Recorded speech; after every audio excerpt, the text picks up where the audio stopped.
بسم الله الرحمن الرحيم. فصل: عدم التمييز بين الشيء وشبهه ينقسم إلى ما يتعلق بالألفاظ وإلى ما يتعلق بالمعاني. انہوں نے یہ بتایا تھا کہ غلطی کے اسباب بہت ہیں، مگر بہت ہونے کے باوجود غلطی کا مرجع، سبب، داعی، محرک، باعث دو چیز ہے۔ ایک بتایا تھا سوء فہم، غلط فہمی، اور دوسرا قضایا صادقہ سے قضایا کاذبہ کا مشتبہ ہو جانا، کہ جھوٹی باتیں سچی باتوں سے کیا ہو جاتی ہیں؟ مشتبہ ہو جاتی ہیں، دونوں میں فرق نہیں ہو پاتا ہے۔ انہوں نے یہ بتایا تھا کہ پہلی چیز یعنی غلط فہمی جو ہوتی ہے وہ اس وجہ سے کہ نفس وہم کی تاریکیوں میں اس قدر ڈوب جاتا ہے، وہم کا ایسا اسیر ہو جاتا ہے کہ وہ جھوٹی باتوں کو سچ یقین کرنے لگتا ہے، بلکہ بدیہی اس کو بتایا تھا کل۔ اور دوسری چیز یعنی سچی چیزوں سے جھوٹے قضیہ کا مشتبہ ہو جانا، تو اس میں تفصیل ہے کہ یہ کیوں ہوتا ہے کہ جھوٹے قضایا و قضایا صادقہ سے کیوں مشتبہ ہو جاتے ہیں، اس میں تھوڑی تفصیل ہے۔ بعض محققین نے کہا کہ یہ بھی ایک وجہ سے ہوتا ہے۔ وہ وجہ کیا ہے کہ شے اور شے کے مشابہ کے درمیان ہم فرق اور تمیز نہیں کر پاتے ہیں، اس وجہ سے سچ قضایا وہ جھوٹے قضایا سے مشتبہ ہو جاتے ہیں۔ تو آج بتاتے ہیں عدم التمیز بین الشیء و شبہہ، شے اور اس کے مشابہ کے درمیان تمیز اور فرق کا نہ کرنا، نہ ہونا، یہ منقسم ہے دو چیزوں کی طرف۔ یعنی شے اور اس کے مشابہ چیزوں کے درمیان تمیز کیوں نہیں ہو پاتی ہے، اس کی دو قسمیں ہیں۔ ایک وہ ہے جو الفاظ سے تعلق رکھتی ہے، اور دوسری وہ ہے جو معانی سے تعلق رکھتی ہے۔ القسم الاول، پہلی قسم، عنی ما يتعلق بالالفاظ، الفاظ سے تعلق رکھنے والی چیزیں دو قسم کی ہیں۔ کئی قسم کی ہیں؟ دو قسم کی۔ الاول ما يتعلق بالالفاظ لا من جهة الترکیب، والثانی ما يتعلق بها اي بالالفاظ من حيث الترکیب۔ پہلی قسم وہ ہے جو الفاظ سے تعلق رکھے مگر ترکیب کے اعتبار سے نہیں۔ کس کے اعتبار سے نہیں؟ ہاں۔ اور دوسری وہ ہے جو الفاظ سے تعلق رکھے ترکیب کے اعتبار سے، کلام کی ترکیب کے اعتبار سے۔ ثم المتعلق بالالفاظ من جهة الاول اي لا من جهة الترکیب، پھر الفاظ سے تعلق رکھنے والی چیز ہے اول کے اعتبار سے، یعنی جو ترکیب کی حیثیت سے، ترکیب کی روح سے نہ ہو، اس کی دو قسمیں ہیں۔ الاول ما يتعلق بالالفاظ انفسها، یہ متعلق بالالفاظ لا من جهة الترکیب کی پہلی قسم ہے، جو نفس الفاظ سے، خود الفاظ سے تعلق رکھے۔ کیسے خود الفاظ سے تعلق رکھے؟ وذلك بأن يكون الالفاظ مختلفة في الدلالة، وہ اس طور پر کہ الفاظ دلالت میں مختلف ہوں۔ کیا مطلب؟ یعنی الفاظ مختلف معنوں پر دلالت کریں۔ اس پر مختلف؟ لفظ عین ہے، اس کا معنی ذات کے بھی ہے، عین طلعت بھی ہے، شمس کے بھی معنی میں ہے، عین جاریہ بھی ہے، چشمے کے معنی میں بھی ہے، عین کا معنی باصرہ، آنکھ کے بھی ہے، عین رات حدیث میں فرمایا گیا۔ تو وہ اس طور پر کہ الفاظ دلالت میں مختلف ہوں، یعنی الفاظ مختلف معنوں پر دلالت کریں، فیقع فیہا الاشتباہ، تو ان الفاظ میں اشتباہ واقع ہو جائے، فیما هو المراد، اس معنی کے بارے میں اشتباہ ہو جائے جو معنی مراد ہے۔ عین کا لفظ استعمال ہوا ہے تو چشمے کے معنی میں، کہ ذات کے معنی میں، کہ چشمے کے معنی میں، کہ آنکھ کے معنی میں، کہ گھٹنے کے معنی میں، کس معنی میں استعمال ہوا ہے؟ سمجھ رہے ہو؟ فیقع فیہا الاشتباہ، تو ایسے الفاظ جو مختلف معنوں پر دلالت کرتے ہیں، یعنی مختلف معنوں کو بتانے والے الفاظ میں اشتباہ ہو جاتا ہے، ایسے معنی کے بارے میں کہ یہاں پر ان مختلف معنی میں سے کون سا معنی مراد ہے۔ کالغلط الواقع بسبب کون اللفظ مشترکا لفظیا بین معنیین او اکثر، جیسے وہ غلطی جو اس وجہ سے ہوئی کہ لفظ مشترک لفظی ہے۔ لفظ کیا ہے؟ مشترک لفظی ہے، دو یا دو سے زیادہ معنوں کے درمیان، جو قرون کی جمع ہے اس کا معنی حیض کے بھی ہے اور طہر یعنی پاکی کے بھی ہے، یہ دو معنوں کے درمیان مشترک۔ دو سے زائد معنی جیسے عین کا لفظ ہے، ایسے بہت سے الفاظ ہیں۔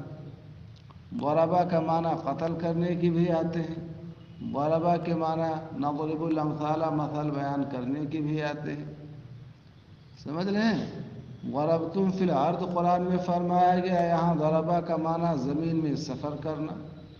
ضربہ فی البحیرۃ یا فی البحر فی النہر، یہ دریا میں، سمندر میں، حوض میں، تالاب میں تیرنے کے معنی میں ہے۔ سمجھ گئے نہیں سمجھ گئے؟ ضربہ کا بہت سا معنی آتا ہے، مشترک ہے کہ نہیں مشترک ہے؟ جیسے وہ غلطی جو اس وجہ سے ہو رہی ہے کہ لفظ دو یا دو سے زیادہ معنوں کے درمیان مشترک ہے، وَقَوْنِ أَحَدِ مَعَانِهِ حَقِيقِيًّا وَالْآخَرِ مَجَازِيًّا، اور لفظ کے معانی میں سے ایک معنی حقیقی ہے اور دوسرا معنی کیا ہے؟ مجازی ہے، مشترک۔ وَيَنْدَرِجُ فِيهِ الْإِسْتِعَارَةُ وَأَمْثَالُهَا، اور اس قسم کے اندر استعارہ اور اس کے مثل الفاظ بھی مندرج ہوں گے۔ ظاہر سی بات ہے کہ استعارہ جو ہوتا ہے ایک لفظ ہوتا ہے جو مستعار ہوتا ہے۔ بہادر انسان کے لیے آپ نے اسد کے لفظ کا استعارہ کیا اور یہ کہا رأیت اسدا یرمی اخاہ، میں نے ایک شیر کو دیکھا جو اپنے بھائی سے وہ تیر اندازی کر رہا تھا، رأیت اسدا فی الحمام، سمجھ رہے ہیں؟ تو استعارہ کر لیا گیا رجل شجاع کے لیے، بہادر انسان کے لیے لفظ اسد کا، تو لفظ اسد مستعار ہو گئے، سمجھ رہے ہیں؟ حقیقی معنی کے لیے یہاں پر نہیں بولا گیا بلکہ استعارہ کر لیا گیا ایک دوسرے فرد کے لیے جس کے اندر وہ معنی وہ وصف پایا جاتا ہے۔ وَكُلُّ ذَلِكَ يُسَمَّى بِالْإِشْتِرَاكِ اللَّفْظِي، ان میں سے ہر ایک کا نام اشتراک لفظی رکھا جاتا ہے، چاہے ایک حقیقی ہو دوسرا مجازی ہو یا دو یا اس سے زیادہ معنوں کے درمیان مشترک ہو۔ کما تقول لعین الماء، آپ پڑھیں گے یہ مغالطے میں، جیسے پانی کے چشمے کو کہتے ہیں، پانی کا چشمہ تھا تو کیا کہا؟ ہذہ عین، یہ کیا ہے؟ عین۔ عین کا لفظ مشترک ہے، میں نے بھی بتایا، تو یہاں عین کا معنی کیا ہے؟ چشمہ ہے۔ وَكُلُّ عَيْنٍ يَسْتَضِيءُ بِهَا الْعَالَمُ، عین کا معنی ہم نے بتایا تھا عین طلعت، العین طالعۃ، شمس کے بھی معنی میں ہے، یہاں دوسرا جو عین ہے وہ شمس کے معنی میں ہے۔ وَكُلُّ عَيْنٍ يَسْتَضِيءُ بِهَا الْعَالَمُ، اور ہر عین یعنی ہر سورج سے، ہر سورج سے، آفتاب سے دنیا روشنی حاصل کرتی ہے۔ عالم کس سے روشن ہے؟ سورج ہی سے نہ روشن ہے۔ فَهَذِهِ الْعَيْنُ يَسْتَضِيءُ بِهَا الْعَالَمُ، اب ظاہر سے بات ہے هذه عین کہا، وَكُلُّ عَيْنٍ يَسْتَضِيءُ بِهَا الْعَالَمُ، اب عین عین جب گر گیا تو معنی کیا ہو گیا؟ فہادہ العین یستضیء بها العالم، تو پانی کا جو چشمہ ہے اس کو کیا کہا؟ تو اس سے عالم کیا حاصل کرتا ہے؟ روشنی حاصل کرتا ہے۔ پانی کے چشمے سے روشنی حاصل ہوتی ہے۔ مغالطہ کر دیا کہ نہیں کر دیا؟ او تقول، یا آپ کہیں زید اسد، پہلا کیا ہے؟ مشترک لفظی ہے نا، اور دوسرا کیا ہے کہ ایک معنی حقیقی ہے اور دوسرا مجازی ہے۔ آپ نے کہا زید اسد، زید اسد ہے، یہاں جب زید اسد کہا تو اسد کا لفظ اپنے معنی مجازی میں نہ ہے، زید حقیقی شعر ہے۔ وَكُلُّ أَسَدٍ لَهُ مَخَالِبُ، اور ہر شیر کے مخالب یعنی چنگل ہوتے ہیں، پنجہ ہوتے ہیں جس سے وہ پکڑتا ہے۔ مخالب، مخالب چنگل سمجھتے ہو نا، جس میں بڑے بڑے ناخن ہوتے ہیں، پکڑ لیتا ہے دھنسا کے، یہ اسد ہے۔ اور ہر اسد کے کیا ہوتے ہیں؟ چنگل ہوتے ہیں۔ فَزَيْدٌ لَهُ مَخَالِبُ، تو زید کے کیا ہیں؟ چنگل ہیں۔ یہ شیر ہے اور ہر شیر کا چنگل ہوتا ہے، تو زید کے کیا ہے؟ چنگل ہے۔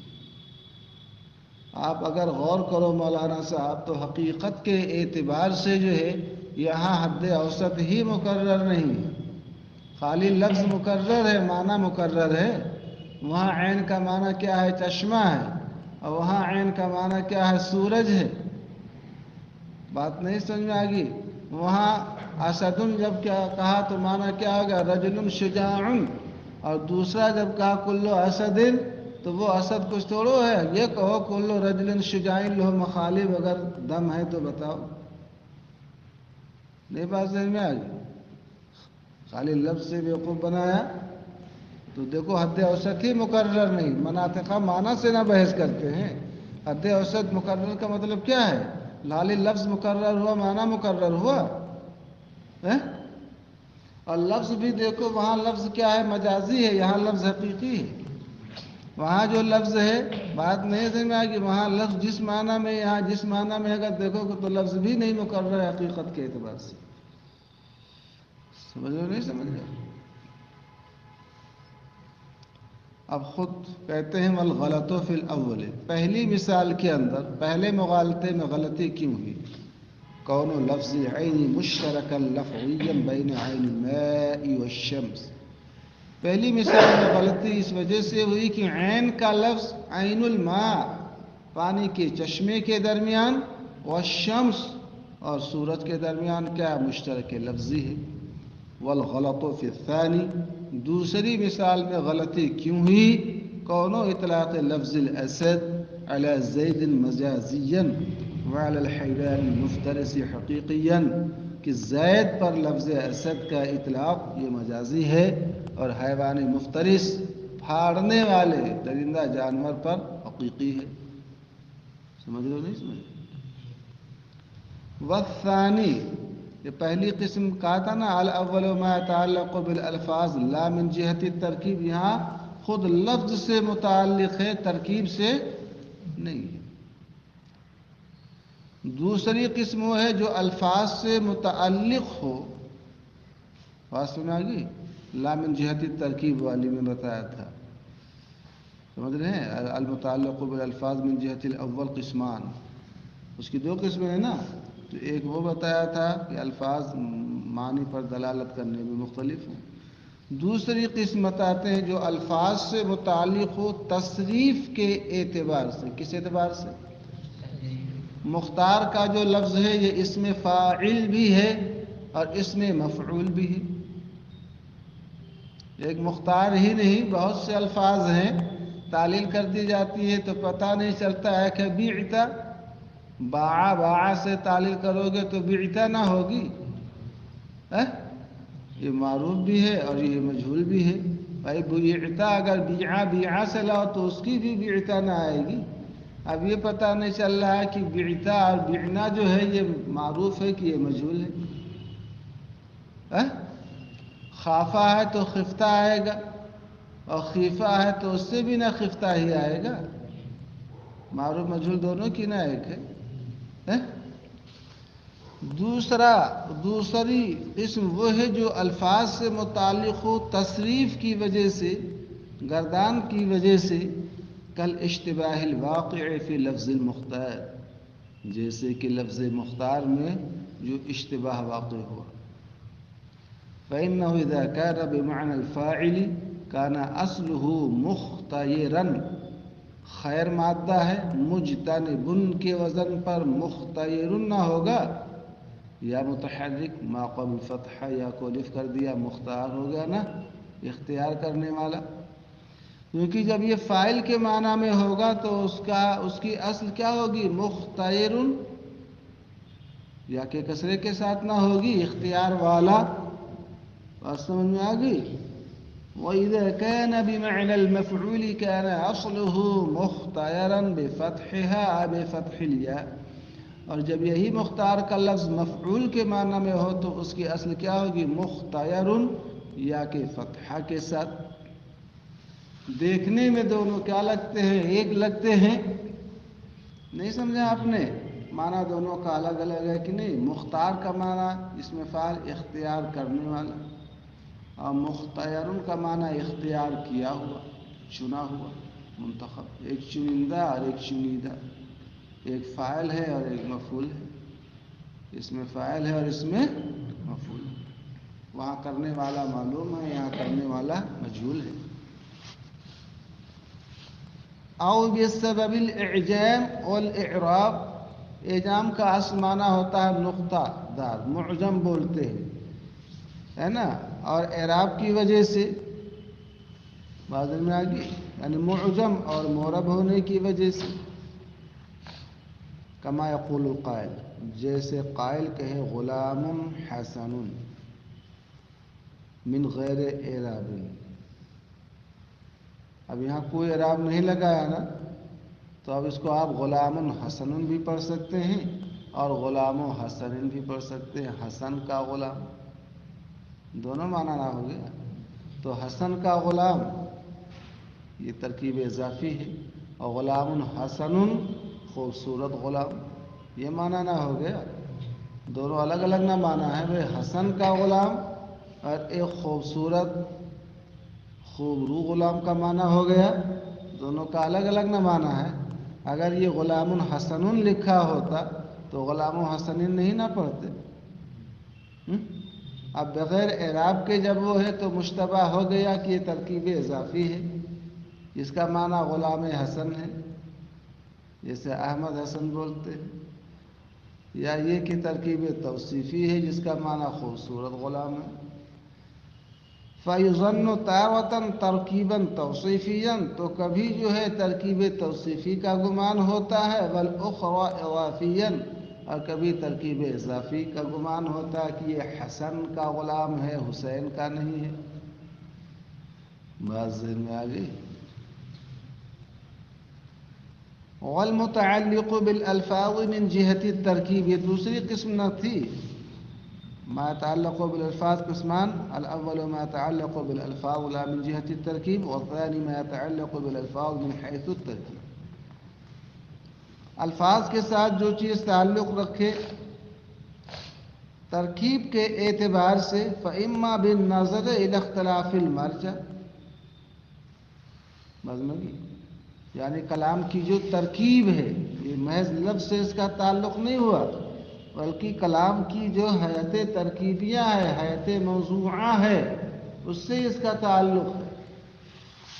تو یا تو مرجع کے اختلاف کے اعتبار سے، جیسے ما يعلمه الحکیم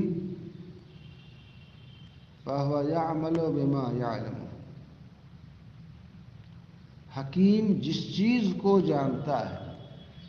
ما يعلم الحکیم، حکیم جس چیز کو جانتا ہے تو وہ عمل کرتا ہے اس چیز پر جس کو وہ جانتا ہے. ہوا کا مرجع یہاں پر فہوا یعمل ہونا ہے. حکیم جس چیز کو جانتا ہے، بات میں آ گئی، تو حکیم اپنے علم پر نہ عمل کرتا ہے. فَإِنْ عَادَ ضَمِيرُ إِلَى الْحَكِيمِ، فَهُوَ میں ہوا جو ضمیر ہے یہاں مرجع کا اختلاف. اگر ضمیر ہوا حکیم کی طرف راجع ہو تب تو معنی صادق ہے کہ حکیم جو کچھ جانتا ہے تو وہ حکیم اپنے علم پر کیا کرتا ہے؟ عمل کرتا ہے، صادق ہے. وَإِلَّا كَذِبًا، اور اگر ہوا کا مرجع حکیم نہ ہو، بات سمجھ میں آ گئی، بلکہ ما يعلمہ ہو،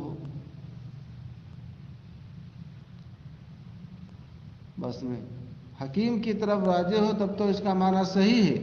اگر حکیم کی طرف راجع نہ ہو تو اس کا معنی کیا ہوگا؟ کاذب ہوگا، کیونکہ عامل جو ہے وہ حکیم ہے. بات نہیں ذہن میں آ گئی؟ نہ یہ کہ علم جو ہے یا معلوم ہے. بات سمجھ میں آ گئی؟ عمل کرنا صفت یہ حکیم کی ہے، نہ کہ علم اور کس کی؟ معلوم. تو اس سے پہلے ما یعلمہ نہ ہے، ایک حکیم ہے اور ایک حکیم کا معلوم ہے یا حکیم کا علم ہے. تو حکیم کی طرف راجع ہو تب تو صحیح ہے، اور اگر حکیم کے علم یا اس کے معلوم کی طرف راجع ہو تو وہ علم یا معلوم اس پر عمل کرتا ہے جس کو وہ حکیم جانتا ہے. یہ معنی صحیح نہیں نہ ہوگا، کاذب نہ ہو جائے گا. وَإِمَّا بِإِفْعَادِ الْمُرَكَّبِ، یا یہ ترکیب ہی ہے، کلام کی جو ترکیب ہے اس سے، یا مرکب کو مفرد لانے کی وجہ سے. کس کو؟ مرکب کو. جیسے النارنج حلو حامض، نارنگی کیا ہے؟ وہ کھٹا میٹھا ہے، جس کو کھٹ میٹھا بولتے ہیں، جس کو مزن بولتے ہیں عربی میں. مزن کا معنی حلو حامض، کھٹ میٹھا، یعنی مرکب ہے کھٹے سے بھی اور میٹھے سے. بعض ایسے پھل ہوتے ہیں، بعض ایسی مٹھائیاں ہوتی ہیں جو کھٹ میٹھی کہلاتی ہیں، ٹافیاں ہوتی ہیں کھٹی میٹھی. یہاں مرکب کو کیا کر دیا؟ مفرد نہ ذکر کر دیا، الگ الگ نہ ذکر کر دیا. حلو حامض یہ صادق ہے. وَإِنْ أُفْرِدَ وَقِيلَ، اور اگر الگ الگ ذکر کیا جائے اور یوں کہا جائے هَذَا حُلُوٌّ وَحَامِضٌ، یہ میٹھا ہے اور کھٹا ہے، تو اجتماع ضدین نہ ہو جائے گا. جو چیز کھٹی ہوگی وہ میٹھی نہیں ہوگی، اور جو میٹھی ہوگی وہ کھٹی نہیں ہوگی. مگر کھٹ میٹھی ہو سکتی ہے، نہ کہ دونوں کا ذائقہ ہو. هَذَا حُلُوٌّ هَذَا حَامِضٌ، سمجھ آگئی بات؟ صادق نہ ہوگا. وَإِمَّا بِجَمْعِ الْمُنْفَصِلِ، اور یا جو ہے منفصل کو جمع کرنے کی وجہ سے یہ ہو، جیسے زید طبیب و ماہر. زید طبیب ہے اور کیا ہے؟ ماہر ہے. بعض میں دو الگ الگ چیزیں، نہ طبیب ہونا اور ماہر ہونا. صادق ہے.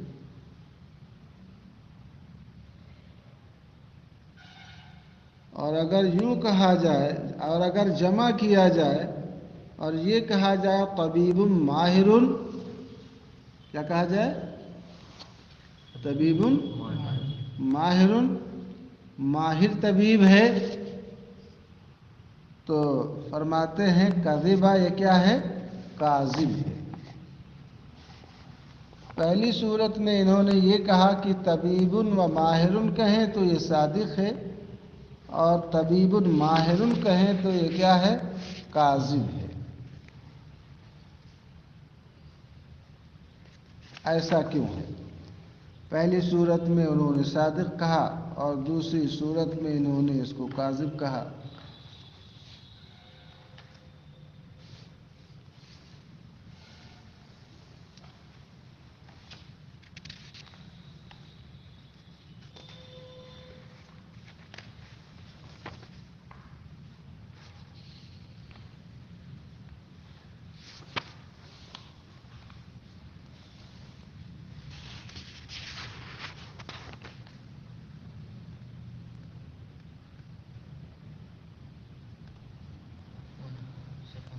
صفحہ 69 پہ.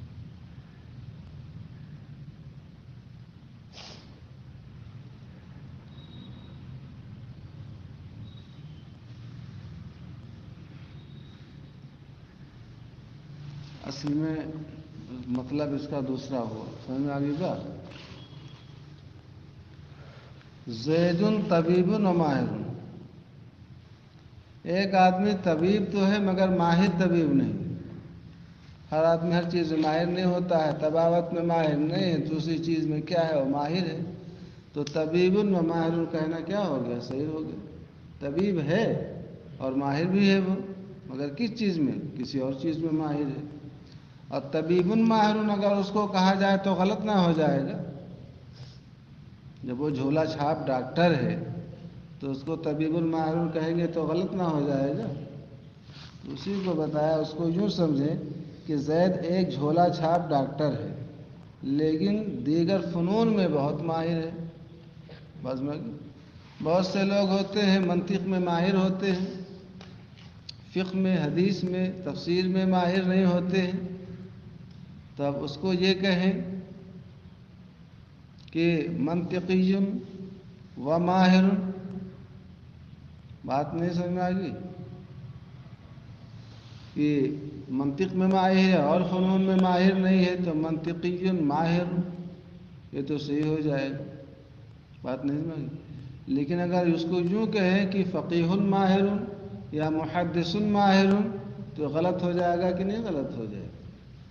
تو یہ اس کی انہوں نے توضیح کی. سمجھ گئے؟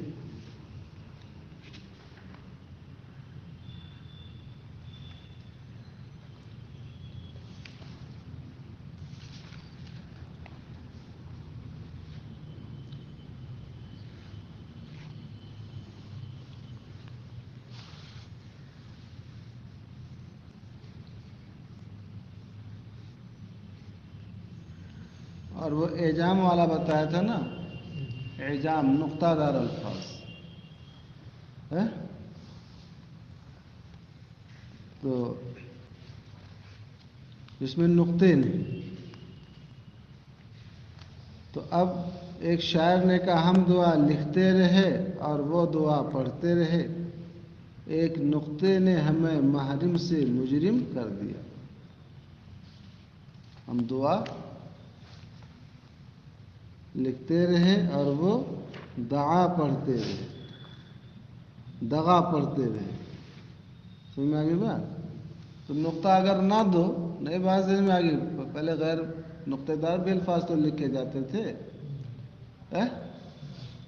تو اب ہم دعا لکھتے رہے اور وہ دغا پڑھتے رہے، یعنی ہم دعا دیتے رہے اور وہ دغا کا کام کرتے رہے. ایک نقطے نے ہمیں محرم سے مجرم کر دی. بات سمجھ میں آ گئی؟ یہاں دعا ہے اور دغا ہے، اگر نقطہ نہ رکھا جائے جیسے وہاں پر دکھایا تھا کہ غلام حسن ہے کہ غلام حسن ہے. بات سمجھ میں آ گئی؟ تو فرق ہو جائے گا نا. ایسے ایک مثال اس میں اور بھی اس میں دیا ہے،